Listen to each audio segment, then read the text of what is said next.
प्रदेश मंत्रिमंडल की बैठक मुख्यमंत्री सुखविंदर सिंह सुक्खू जी की अध्यक्षता में हुई, जिसमें बहुत सारे मुद्दों पर विस्तृत रूप से चर्चा की गई है।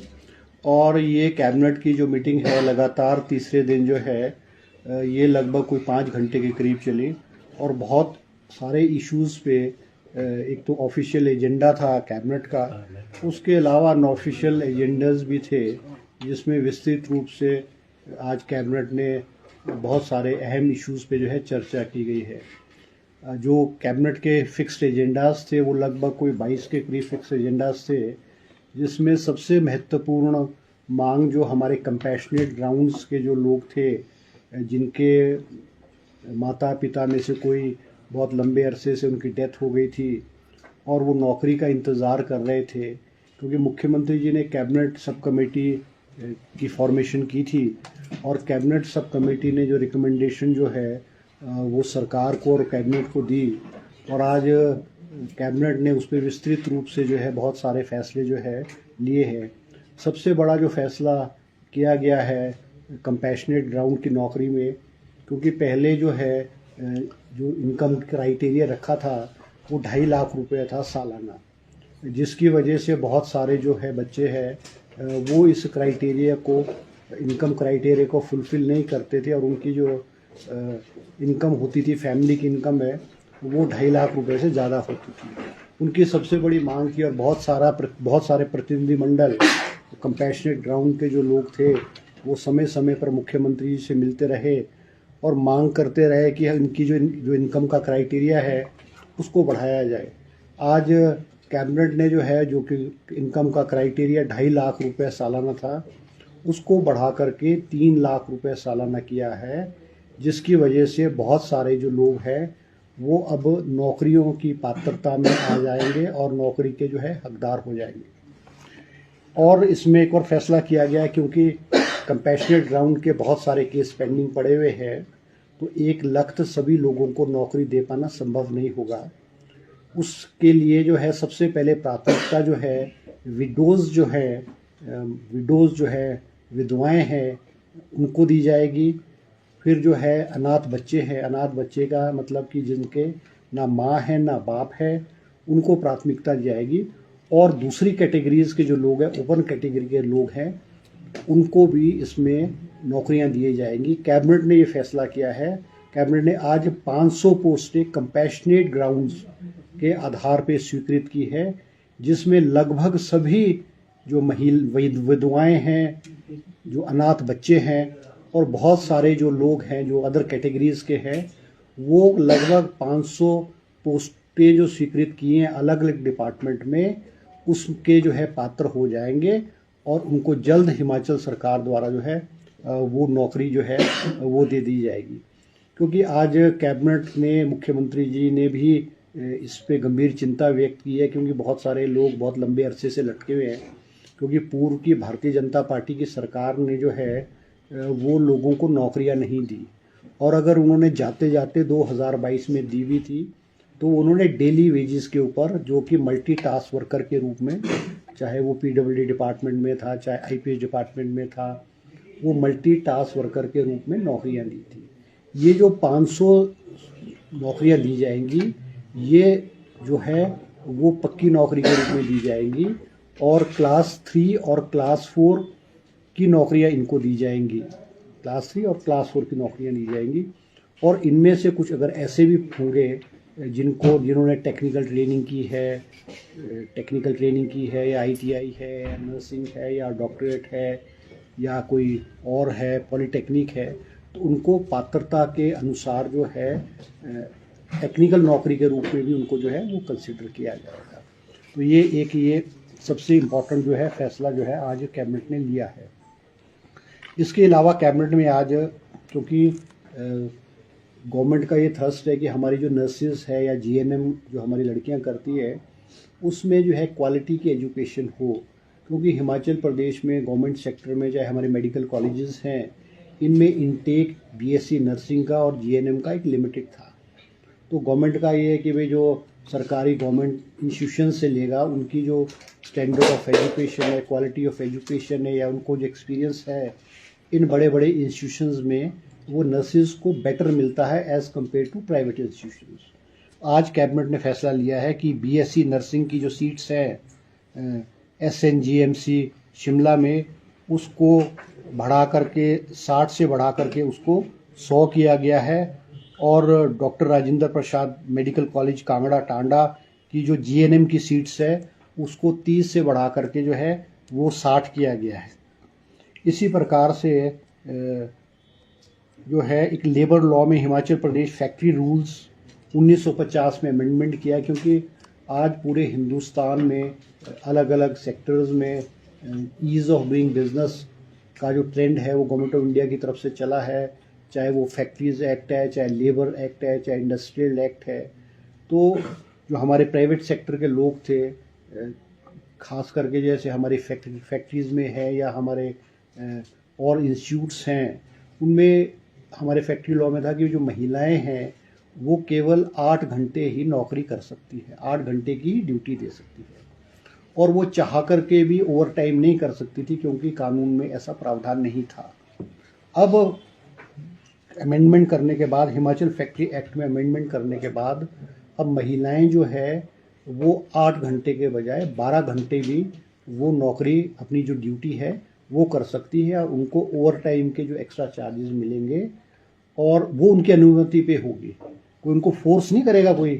कि जिस इंस्टीट्यूशन में या जिस संस्था में या जिस फैक्ट्री में वो काम कर रही है, वो अगर वो चाहे तो वो 8 घंटे के बजाय 12 घंटे भी अपनी जो है सेवाएं दे सकती है। और दूसरा फैसला जो किया कैबिनेट ने, हिमाचल प्रदेश इलेक्ट्रिसिटी बोर्ड का जो स्टेट गारंटी है वो 200 करोड़ रुपए जो है वो आज कैबिनेट ने जो है प्रदान इलेक्ट्रिसिटी बोर्ड को प्रदान किए। इसी तरह से बोरिंग लिमिट जो है हिमाचल प्रदेश पावर कॉरपोरेशन की, जो 5000 करोड़ रुपए की थी, उसको कैबिनेट ने आज बढ़ा करके 6200 करोड़ रुपए जो है किया है। इसी तरह से पावर सेक्टर में आज कैबिनेट में एक पावर सेक्टर के बारे में भी विस्तृत प्रेजेंटेशन जो है इलेक्ट्रिसिटी बोर्ड और पावर डिपार्टमेंट ने दिया है, क्योंकि हिमाचल प्रदेश में जितना पावर जनरेशन की कैपेसिटी है उसको हम पूरी तरह से हार्नेस नहीं कर पाए। और आज क्योंकि मुख्यमंत्री जी ने समय समय पर इलेक्ट्रिसिटी बोर्ड की मॉनिटरिंग भी की है, रिव्यू मीटिंग्स भी की है, और उन्होंने कहा था कि जो पावर प्रोजेक्ट्स बहुत लंबे अरसे से लगे नहीं है उनको कैंसिल किया जाए या उनको दोबारा से रीअलॉट किया जाए, या फिर उन पावर प्रोजेक्ट्स में तेज़ी लाई जाए, ताकि हिमाचल प्रदेश में जो पावर के माध्यम से जो रेवेन्यू है वो सरकार को बढ़े। मगर जब ये आंकड़े आए, क्योंकि हिम ऊर्जा के पास जो है वो लगभग 167 प्रोजेक्ट, 172 प्रोजेक्ट हिम ऊर्जा के पास पिछले 20 से 25 साल से जो अलॉटेड प्रोजेक्ट्स थे, वो जो डेवलपर्स थे जिनको अलॉट किया गया था उन्होंने अपना काम भी नहीं शुरू किया था। और इनमें अधिकांश प्रोजेक्ट्स में जो है आईए जो है इम्प्लीमेंटेशन एग्रीमेंट जो है वो भी जो है वो आईए जो है लागू नहीं हुआ था। और बहुत सारे प्रोजेक्ट्स ऐसे थे, 42 प्रोजेक्ट ऐसे थे जो 25 मेगावाट से ज़्यादा थे, उनमें भी कोई काम जो है वो नहीं किया गया था। आज कैबिनेट ने इनमें अधिकांश जो ये जिनका मैंने उल्लेख किया है, जो छोटे छोटे प्रोजेक्ट्स हैं, चाहे वो 5 मेगावाट से कम ऊर्जा के हैं या 25 मेगावाट से कम जो है HPSCB electricity department of energy द्वारा अलॉट किए गए थे, उनमें अधिकांश प्रोजेक्ट्स में आज कैबिनेट ने जो है उनके जो एग्रीमेंट्स को उनको कैंसिल करने के आदेश दिए, ताकि दोबारा से उनका रीअसेसमेंट करके, रीसर्वे करके हिमाचल सरकार फ्रेश इनके टेंडर अलॉट करके इनको कंपनीज को दिया जाए, ताकि इन प्रोजेक्ट्स में जल्द से जल्द बिजली का उत्पादन जो है वो हो सके। इसी तरह से आज एक और फैसला लिया गया है कि हिमाचल प्रदेश में, क्योंकि जो बीएड के एंट्रेंस एग्ज़ाम होते थे वो 2 यूनिवर्सिटी कंडक्ट करती थी, और कोर्ट में भी कुछ लोग कोर्ट्स में भी गए हैं, और कोर्ट्स ने हाई सरकार को कहा है कि आप इसमें फैसला ले। आज कैबिनेट ने फैसला लिया है कि हिमाचल प्रदेश में जो बीएड एग्ज़ाम्स होंगे उनका common entrance exam Himachal Pradesh university Shimla द्वारा ही जो है वो कंडक्ट किया जाएगा। ताकि इससे लोगों को जो है सुविधा, जो हमारे खास करके स्टूडेंट्स हैं उनको सुविधा है प्रदान हो, और लेटर स्टेज में भी उनको सर्टिफिकेट्स है, अपने डिग्रीज है, उनको लेने में जो है जगह जगह ना जाना पड़े।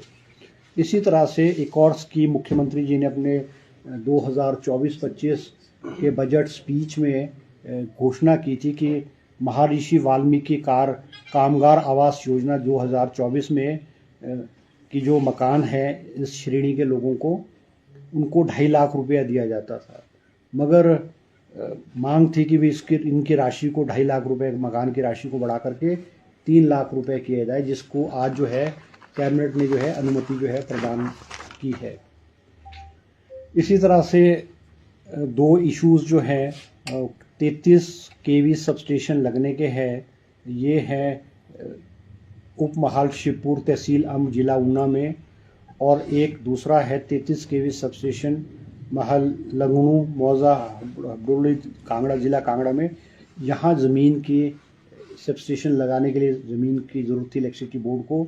प्रपोजल कैबिनेट को आया। दोनों जगह आज कैबिनेट ने इलेक्ट्रिसिटी बोर्ड को इन दोनों स्थानों पे ज़मीन अलॉट करने की जो है वो अनुमति प्रदान की है। इसी तरह से हमारा जो मेडिकल डिवाइस पार्क नालागढ़ में बनना चाह रहा था, जिसको आज विस्तृत रूप से प्रेजेंटेशन इंडस्ट्री डिपार्टमेंट ने कैबिनेट में दिया है। 4 प्रपोजल्स थे कि इस प्रोजेक्ट को किस तरह से आगे इनिशिएट किया जाए, और चारों ऑप्शन को एक्सप्लोर करने के लिए और उसमें क्या क्या ऑप्शन हो सकते हैं, कैबिनेट ने आज एक कैबिनेट सब कमेटी जो है 4 मंत्रियों की कैबिनेट सब कमेटी का गठन किया है। 2 महीने के अंदर वो सजेस्ट करेंगे कि जो मेडिसिनल डिवाइस पार्क नालागढ़ है इसकी लैंड को किस तरह से यूटिलाइज किया जाए, क्या मोड ऑफ फंक्शनिंग इस मेडिकल डिवाइस पार्क का होगा। इंडस्ट्री डिपार्टमेंट ने 4 प्रकार के ऑप्शंस जो हैं वो कैबिनेट को दिए थे। इसी तरह से हमारे जो अलायंस एयरलाइंस है, जो हमारे शिमला धर्मशाला जो है वो एयरलाइंस चलती है, एक सब्सिडाइज रेट में चलती है। उनका एग्रीमेंट जो है वो इस महीने ख़त्म होने वाला था, तो कैबिनेट ने दोबारा से जो है अलायंस एयरलाइंस को एग्रीमेंट जो है अलायंस एयरलाइन और हिमाचल गवर्नमेंट के बीच में, इसको 1 साल के लिए दोबारा जो है एक्सटेंशन देने का जो है फैसला लिया गया है। इसी तरह से हमारे धौला कुआं माजरा प्लानिंग एरिया का डेवलपमेंट प्लान जो है वो आज कैबिनेट के समक्ष पेश किया गया है, जिसमें आज कैबिनेट ने उसको अपनी अनुमति दी है। एक और फैसला हमारे टाउन एंड कंट्री प्लानिंग में है, construction of nagar panchayat Bir district Kangra Himachal Pradesh में, इसको भी कैबिनेट ने जो है नगर पंचायत बनाने की जो है आज कैबिनेट ने अनुमति प्रदान की है। तो ये कुछ फैसले आज कैबिनेट ने जो है वो किए हैं। मॉनसून सेशन को वैसे विस्तृत रूप से आज कैबिनेट में चर्चा हुई है, और क्योंकि फॉर्मल एजेंडा जो है उसका सेशन का नहीं था, तो मोस्ट प्रॉब्ली कल कैबिनेट एजेंडे में जो है मॉनसून सेशन का आएगा। मॉनसून सेशन हम अगस्त महीने में करेंगे, मगर किस तारीख से शुरू होगा, कितने दिनों को होगा, अभी हमारी आज अनऑफिशियल बात हुई है। ऑफिशियल एजेंडा जो है कल मॉनसून सेशन के बारे में कैबिनेट मीटिंग में आ जाएगा। सर, ऊना में इलीगल माइनिंग को लेकर लगातार सवाल उठ रहे हैं। अनुराग सिंह ठाकुर ने भी ये मसला उठाया था। आप चूंकि इंडस्ट्री मिनिस्टर भी हैं, आपने कोई कदम नहीं, देखो ऐसा है, इलीगल माइनिंग के लिए मुख्यमंत्री जी ने सख्त आदेश दिए हैं। हिमाचल प्रदेश के अलग अलग ज़िलों में इलीगल माइनिंग के अगेंस्ट केसेस जो हैं वो LNT JCBs टिपर्स बहुत बड़ी तादाद में ऊना ज़िला में जो है वो जब्त किए गए हैं। अभी मेरे पास एग्जैक्ट आंकड़े नहीं है, मगर इलीगल माइनिंग पे मैं किसी और दिन प्रेस कॉन्फ्रेंस करूंगा। और हिमाचल प्रदेश के अलग अलग क्षेत्रों में बहुत सख्ती से आदेश दिए गए हैं कि इलीगल माइनिंग को जो है वो चेक किया जाए, और हम इसमें बहुत हद तक कामयाबी हुए हैं। हमने जो रेवेन्यू है, इन टर्म्स ऑफ रेवेन्यू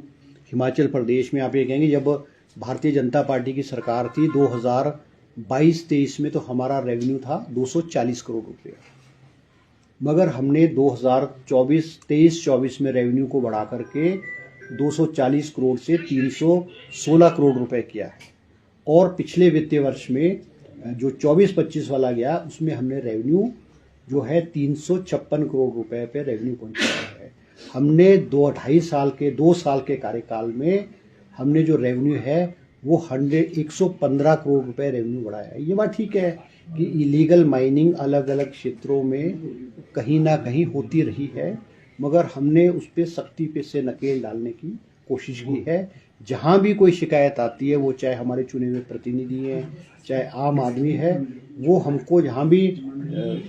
शिकायत करता है हम एक्शन लेते हैं। हमने इंडस्ट्री डिपार्टमेंट में, जियोलॉजिकल डिपार्टमेंट में 24/7 ऑनलाइन जो है वो व्हाट्सएप नंबर भी है, लैंड नंबर भी है, और जो भी कंप्लेंट्स होती है हम उसके खिलाफ जो है वो कार्रवाई करते हैं। सर जॉब ट्रेनिंग के लिए कोई बात हुई? अभी कोई सर क्योंकि बिजली बोर्ड का जो है डिस्कशन हुआ है, इसके ऊपर सर एक बड़ी बात यह है, बिजली बोर्ड में लेकर पिछले कुछ दिनों से लगातार देखो ऐसा है कि सर एमडी चेयरमैन से बन नहीं रही है, ऐसा ही पहले देखो ऐसा है ये मामला उलझा, आप इसको छोटा मामला मानते हैं? देखो ऐसा है ना कि ये छोटा मामला नहीं है, मगर जो आज की कैबिनेट मीटिंग है वो आज कैबिनेट के एजेंडों के बारे में की गई है। मैंने आपको जो भी इश्यूज है मैंने आपको विस्तृत रूप से उनके बारे में जानकारी बताई। बाकी जो आपके इश्यूज होंगे वो आप दोबारा कल परसों फिर प्रेस कॉन्फ्रेंस करेंगे।